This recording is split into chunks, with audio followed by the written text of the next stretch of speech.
we're now going to go to Florida, to Sriman Nrsimha Prabhu, who is, I have a feeling we're going to be seeing a lot of him as the years roll by.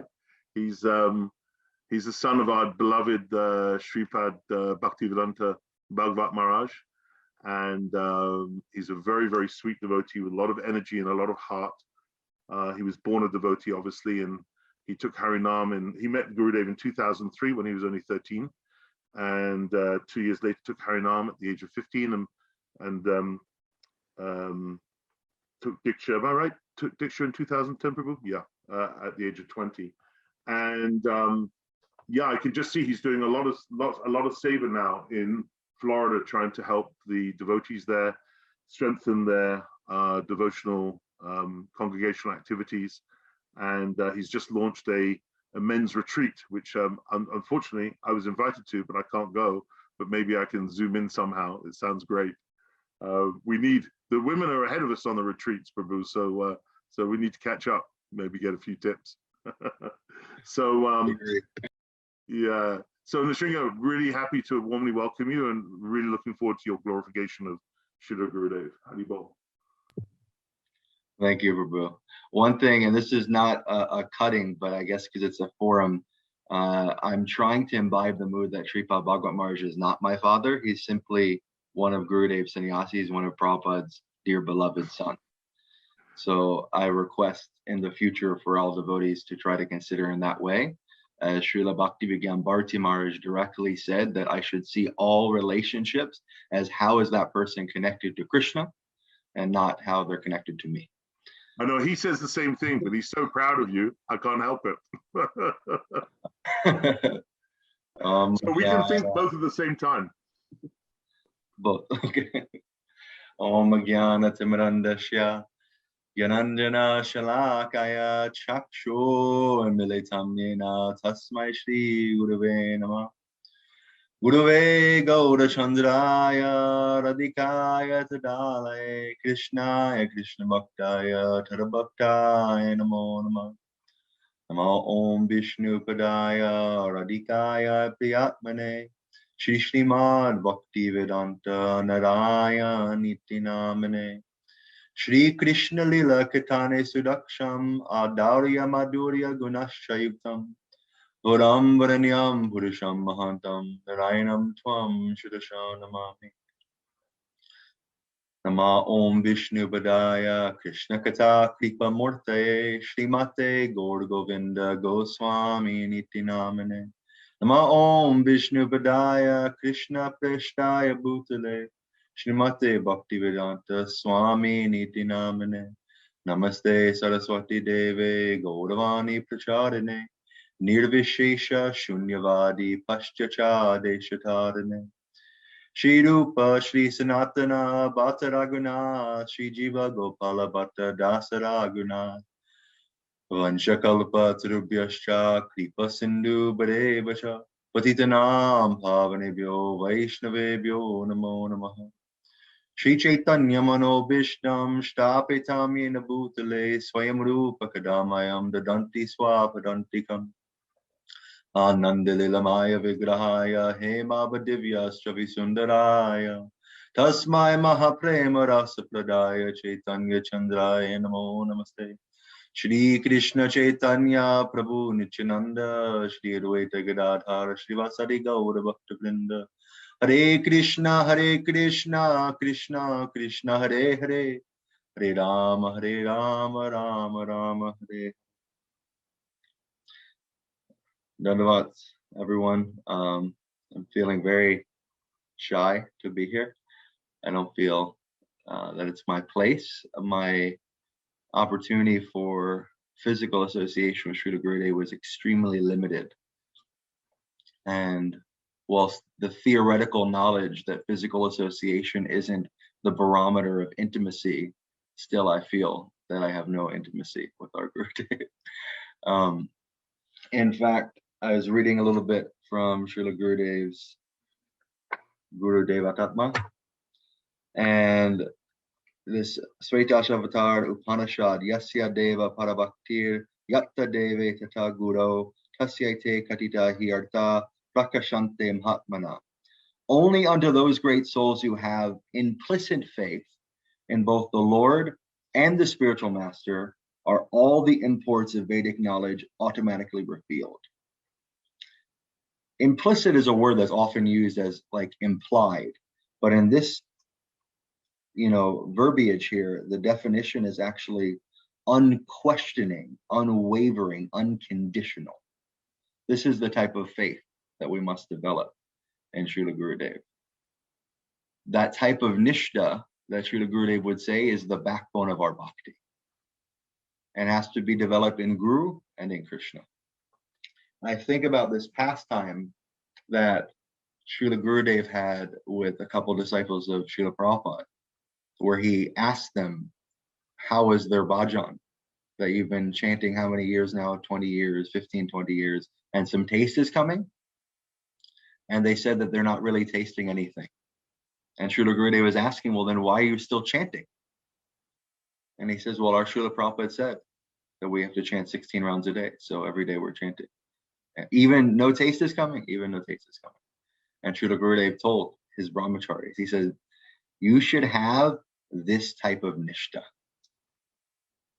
Even if day by day you're executing these practices of devotional service, you're doing sadhana, and you don't experience any taste is coming, still, Gurudev told me I do it, so then I do. And this is the type of mood that we all need to develop. I have to develop specifically.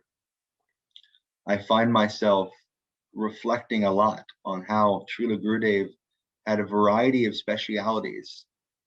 And oftentimes we can look at the concept of same wine, different bottle, but we get distracted by the bottle, right? So it's the concept like don't judge a book by its cover. We need to look at the internal to understand the real mood.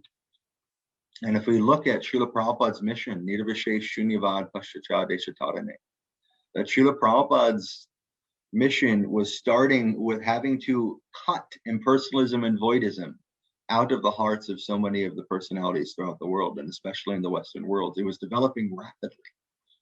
So many so-called sadhus were coming. And so I look at the relationship between Srila Gurudev and Srila Prabhupada, and how Srila Prabhupada was cutting so many different things.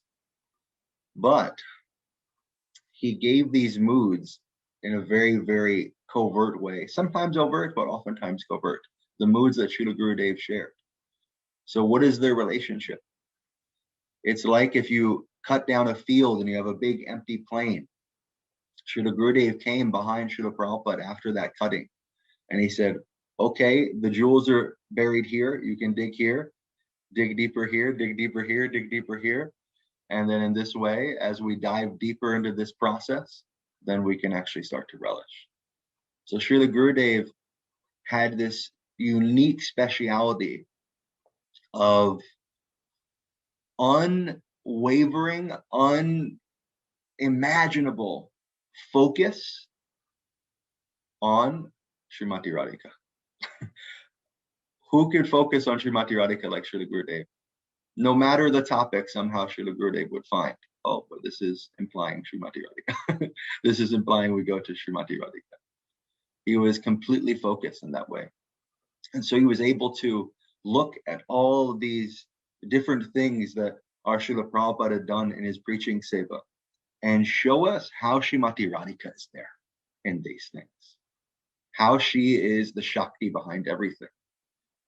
Our Jagat Guru Srila Prabhupada Bhakti Siddhanta Saraswati Thakur, he was questioned on what is the viewpoint of Akhanda Guru Tattva in the perspective of Nityananda Prabhu and Srimati Radhika. And he was saying, actually, while it is generally accepted that Nityananda Baladev is Akhanda Guru Tattva, for those in Madhurya Ras, they can only see Srimati Radhika as Akhanda Guru Tattva. She is the original.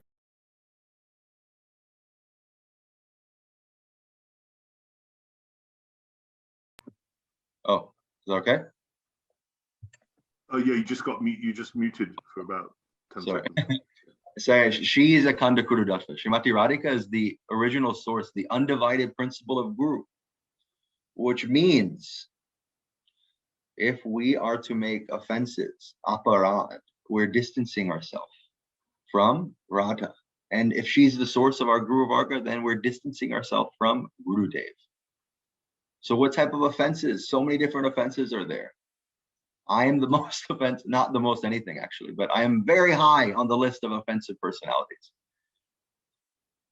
And so we have to reflect. I have to reflect. I think about how is Gurudev instructed that I can overcome the inclination to be offensive? That yes, our Sanatana Dharma is to be of service, that we're supposed to be engaged in the service of Krishna. But this is moment to moment that I'm making decisions and I keep engaging in my activities. So Srila Gurudev, he made a very clear process. I was listening to Harikatha this morning, and he was saying, everything is there in your Harinam.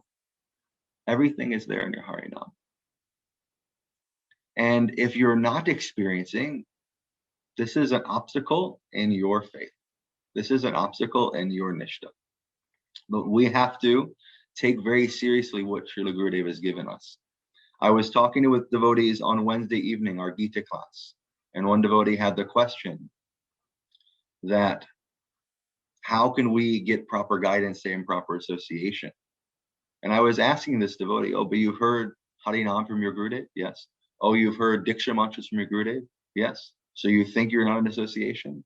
This is our dilemma, that we've been given non-stop association in the form of Sri Harinam Prabhu, and yet we think we're not association.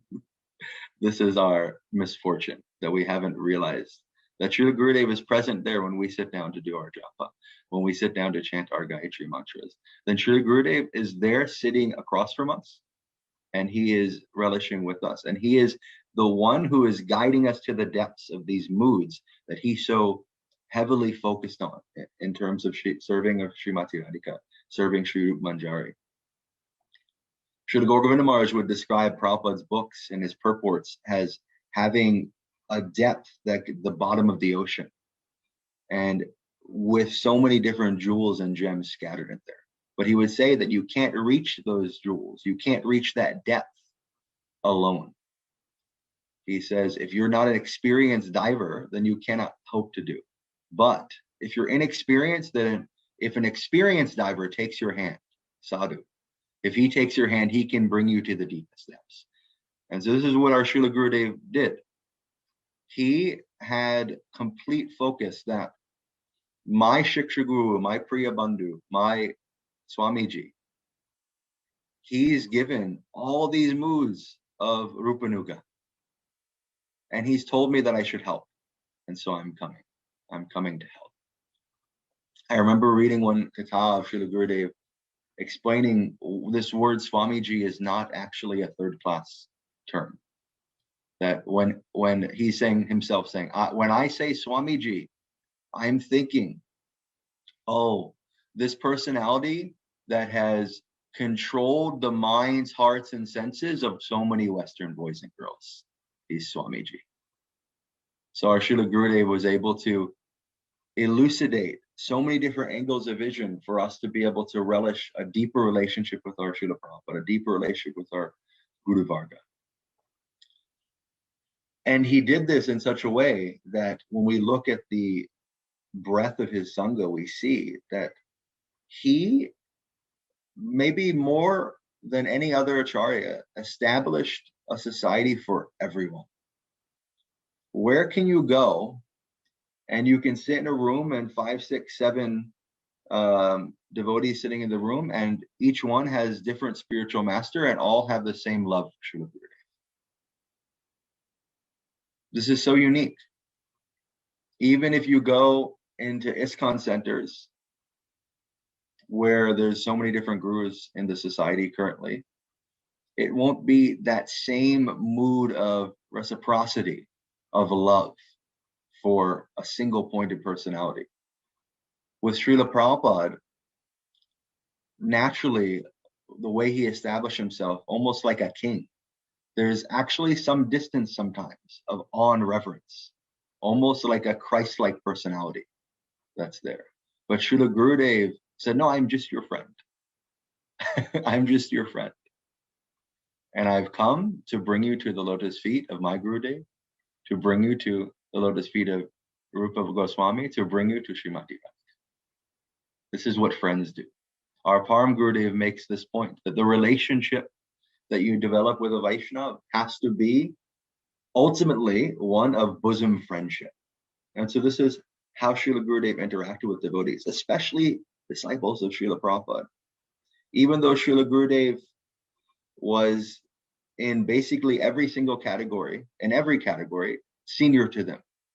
Senior by time of initiation, senior by age, senior by time of renunciation, and then, these are external, and then internally senior by mood and realization.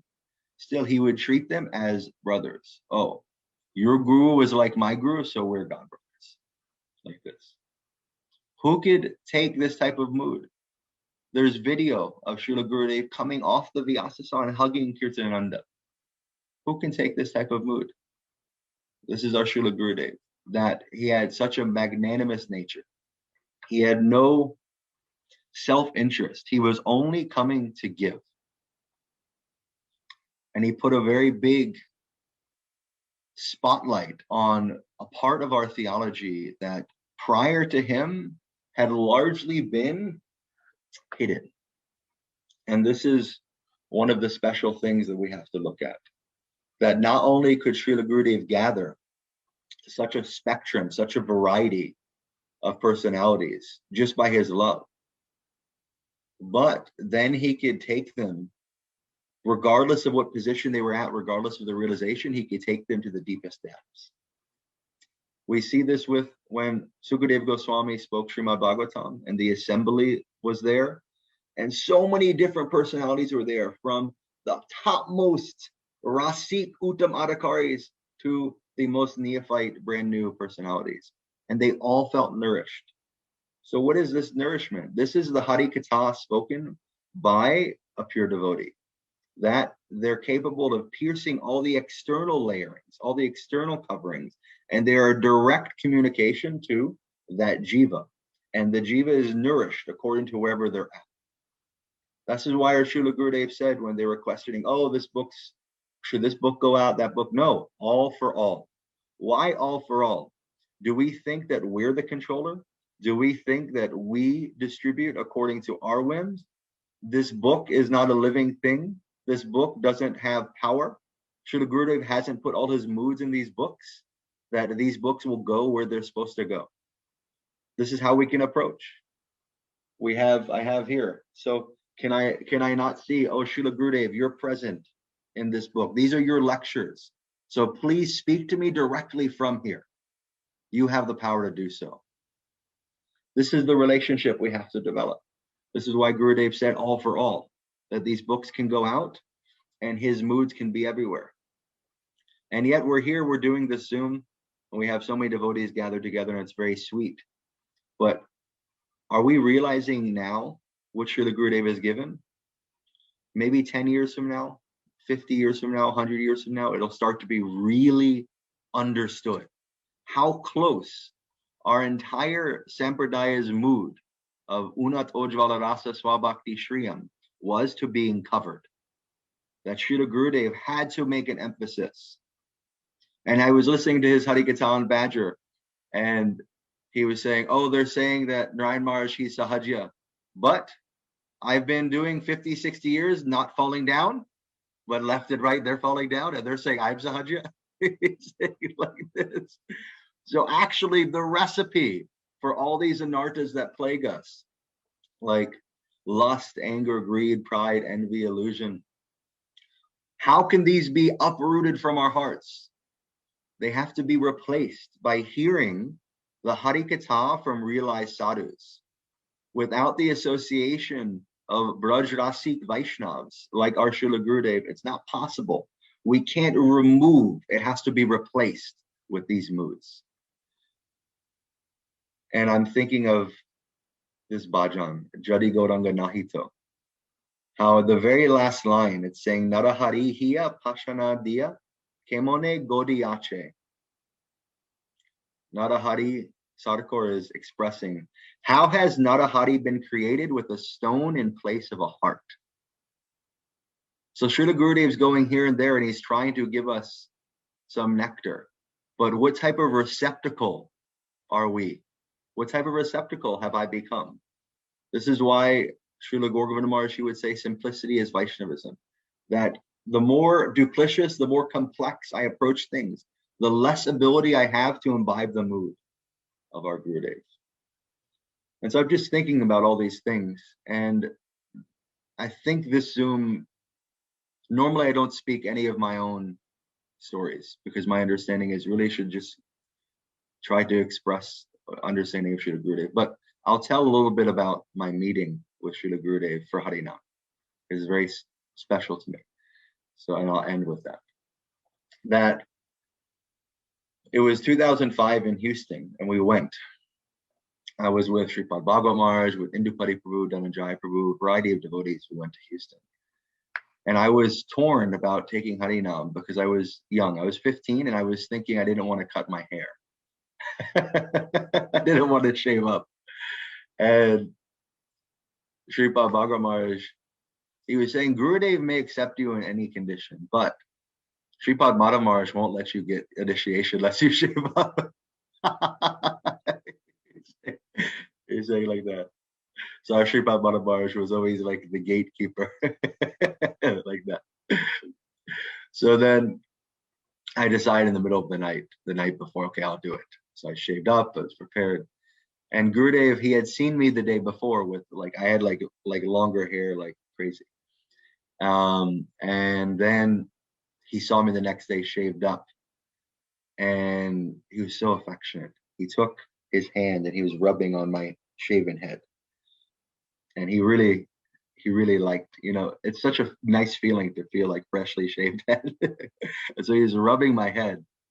And then he looked at me and he said, now you are my disciple. Like that. Now you're my disciple. And it's interesting, Didi had mentioned Prem Prabhu. The first personality that I had felt so captured by was him. At that time, in 2005, it was Aranya Maharaj. And I remember saying to Sripad Bhagavad Maharaj, wow, he's such a nice personality. Does he initiate? Is he a guru? I was so intrigued. I'd never seen like a young Westerner with like such fired up energy. And Sripad Bhagavad Maharaj, he said, this is one of the specialities of Srila Narayana Maharaj, is that in the presence of a Mahabhagavat of his caliber, regardless of the realizations or advancement of other personalities, they all defer to him. It's Vaishnav Sarvabhaum, like that. But Srila Gurudev, he knows the heart. So when he gave me Harinam and he's rubbing my head, then he pointed across the room and he pointed at Aranya Maharaj, Prem Prabhu, and he said, you should listen to him. He's very intelligent. And then he looked at Sripad Bhagavad Maharaj, he looked back at me, he said, also your father. And I remember asking Sripad Bhagavad Maharaj afterwards, I said, oh, did you tell him that I like Aranya Maharaj? And he said, no, this is one of the signs of Guru. That you don't have to express or share. He already knows your heart. So this was one of the sweetnesses of our Srila Gurudev that I got to experience firsthand. I don't have a lot of personal pastimes, but I'm feeling blessed that I at least have this one that I can reflect on and remember how he knows exactly what's going on at all times. Nothing gets by him. He is the most mischievous trickster. Just like Sri Krishna is so mischievous, our Srila Gurudev also very mischievous. We can't get anything past him. And he's dived into our heart, and then he refuses to leave. And so I'm praying that I can find him in my bhajan and see that he's not actually gone. Thank you,